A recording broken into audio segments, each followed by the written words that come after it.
நகர் புனித ஆரோக்கியனின் பக்தர்களை இது தாங்க இப்போ நாங்கள் பார்த்துட்டு இருக்கிறது தான் பழைய வேளாங்கண்ணி மாதா காட்சி கொடுத்த இடம். குளக்கரையிலே பால்கார சிறுவனுக்கு காட்சி கொடுத்த மாதா காட்சி கொடுத்த இடம் இதுதான்.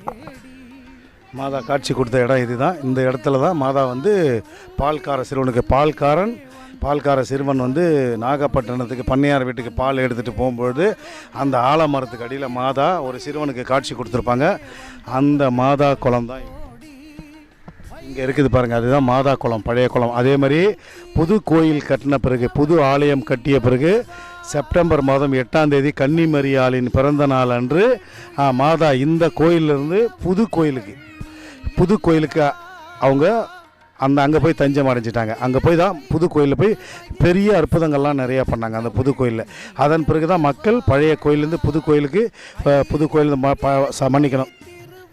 பழைய கோயிலுக்கு முட்டி போட்டே வந்து தன்னுடைய காணிக்கை வந்து செலுத்துவாங்க. அதனால் மாதா காட்சி கொடுத்த இடமும் மாதா குளமும் இங்கே இருக்குது. நீங்கள் எப்போ வந்தாலும் தவறாமல் இதை நீங்கள் பார்க்கணுன்னு வியாகுலம் டிவி யூடியூப் சேனல் சார்பாக அன்போடு கேட்டுக்கிறேன். மரியே வாழ்க.